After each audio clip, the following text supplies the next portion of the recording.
kali ini saya akan menjelaskan 5 sistem engine. Yang pertama ada namanya air intake dan exhaust.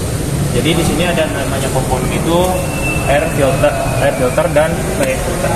Jadi air filter ini berfungsi untuk menyaring udara dengan kotoran yang besar, dan brake cleaner ini berfungsi untuk menyaring udara yang berukuran kecil. Habis itu di sini ada turbo charge, yaitu turbin dan kompresor.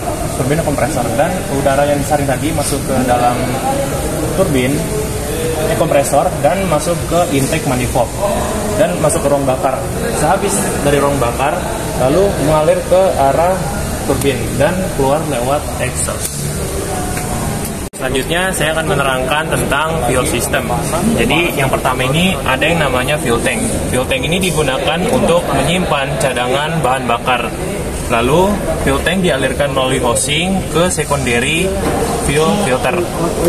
Nah, lalu dialirkan lagi ke hand framing pump. Hand framing pump ini berfungsi untuk jika ada kendala di saat pemompaan. Lalu dari hand framing pump ini dialirkan lagi ke water separator yang berfungsi untuk memisahkan air dari bensin. Lalu dari water separator ini ke main filter. Main filter ini dialirkan lagi ke line high pressure line yang dialirkan ke FIP. Di dalam FIP ini ada yang namanya governor. Governor ini berfungsi untuk menyalurkan bahan bakar ke combustion chamber.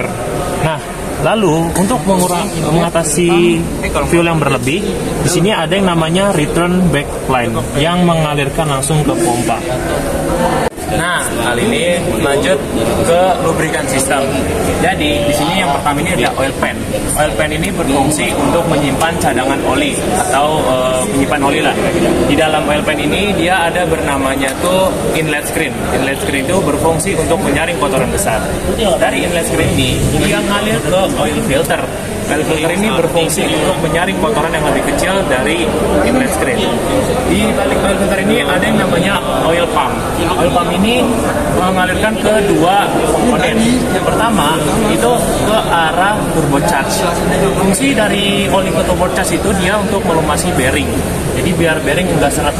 Nah, habis itu oli turun lagi melalui prinsip gaya gravitasi balik ke oil pan.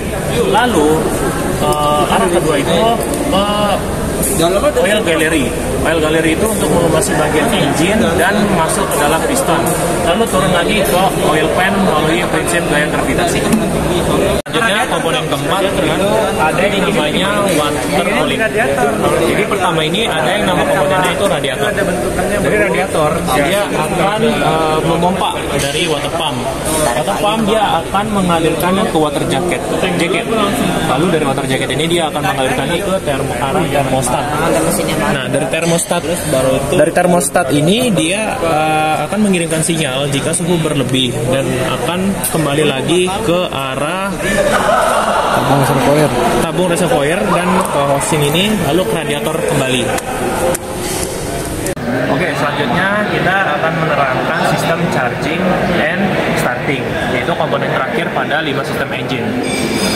Di sini ada yang namanya kunci kontak.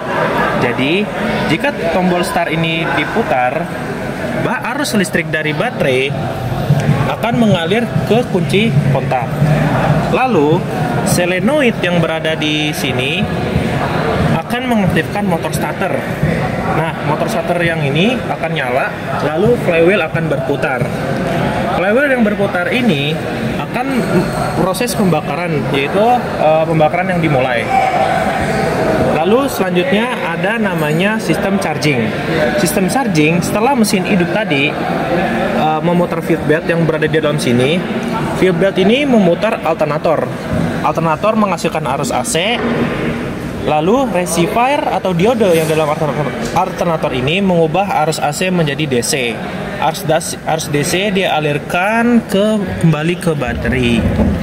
Ya, terima kasih. Itulah penjelasan dari saya tentang 5 sistem engine. Terima kasih telah menonton. Assalamualaikum warahmatullahi wabarakatuh.